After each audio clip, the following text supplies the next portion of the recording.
Welcome back, friends. I'm glad you could join me. This is the end of the Nick Lucas series, a three-part series that started with the Impress picks and featured the line logo.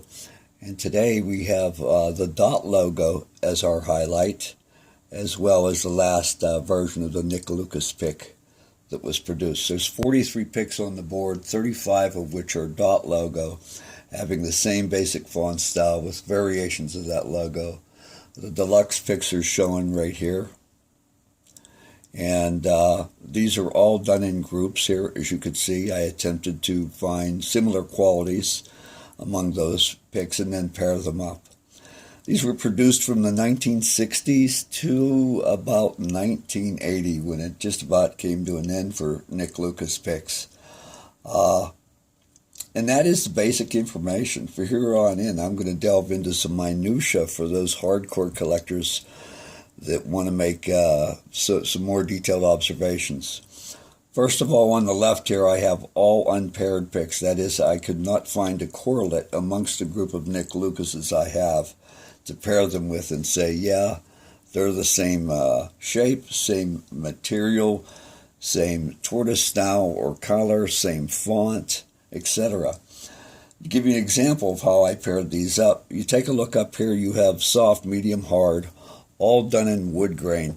But if you look at picks 2 and 3 here, they are actually slightly larger than the pick number 1 labeled as soft. And I couldn't wrap my head around that except to know that sometimes certain celluloids do shrink, especially white celluloids, and that has to do with the dye that's put in them. But let's just take a look and see why this pick here happens to be slightly smaller, and just examine it to see that it is. And you can see when we do the edge test, there's clearly a difference in their size. But apparently there's a reason for that, and it does have to do with the material.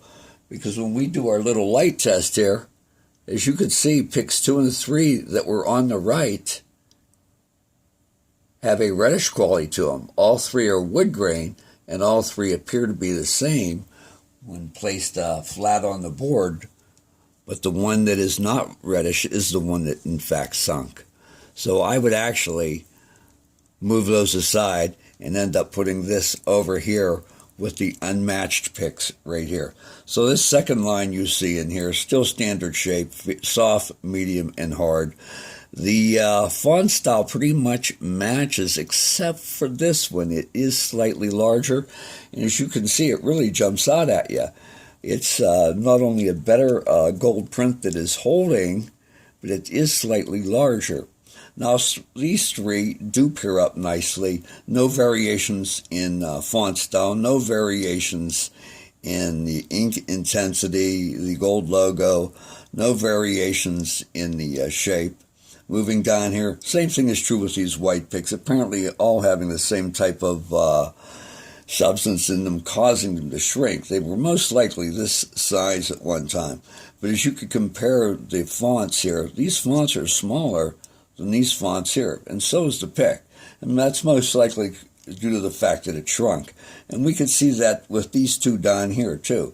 Here's a black celluloid, another black celluloid, but the one on the left is slightly smaller. Now, I could be mistaken that the reason this is smaller is because of the celluloid. As you can see, the one on the left has more of a matte finish than the one on the right, but only Tony DeAndre would be able to tell me that.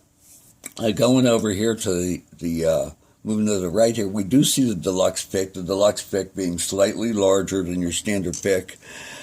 But there are variations in the size here, too. These 3 at the bottom are slightly larger than the rest in this group. And I did attempt to pair them up at least by font size or pick shape and size. Obviously, this white one wouldn't belong to this group, except for the fact it is the same shape, and it does have the same size ink print on it, same font. Now, these 3 down here, the only quality they had in common, well, actually, 2 of them were their size and the print type. Still a nice matching group because they show up in tortoise, white, and black.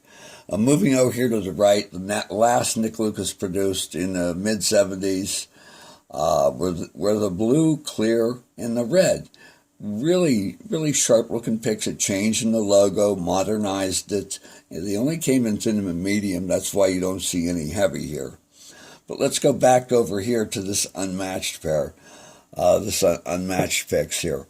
And we'll start to take a look at some of these. As you can see here, this is a smaller font than this, although they appear to be similar tortoise styles. Same thing down here. This has a slightly larger font size than this, but appearing to be the same tortoise style, when in fact that's really not true. Because when we pick these two up and give them the light test, very nice pick by the way, very nice celluloids, we could clearly see those are two different types of celluloid. And let's continue with our light test on the two at the bottom that I had pointed out. There, and you can see there's a variation in the shading, the types of ambers between those two as well. These are little details a serious collector is going to be looking for. And we'll take a look at these celluloids right here to see how they vary. And they do, in fact. You could even see them on the board that they vary. So yeah, the one on the right, we could see that orangish tone in between the light amber and the darker brown, which we don't see with the one on the left. And moving over here to our deluxe variations, we're going to pick up 3 of them and see if we just can't see differences amongst all 3 tortoise shells. And these are undoubtedly from the 60s here. And again, all 3 have variations. So that's something you want to be looking out for as a serious collector. And I know many of you are. And if you're not going into vintage guitar picks, broad spectrum, that is collecting all variations, you might just want to focus on Nick Lucas picks. That will keep you busy alone. Moving down here to the last 3 on the board, they're interesting. I could find no other pair for this Deluxe Medium, this gold here. Really nice. It's on a tagger stripe. Probably one of the older ones because it is on a tagger stripe. But it's a very sweet pick. The one on the end is a clear pick, modern font, but as you can see, we have a white and a black. The black was standard print on the clear celluloid, and white was used on the blue and the red, but this is an anomaly. Just happened to print that one on a clear celluloid. And this one here is probably the highlight of the group.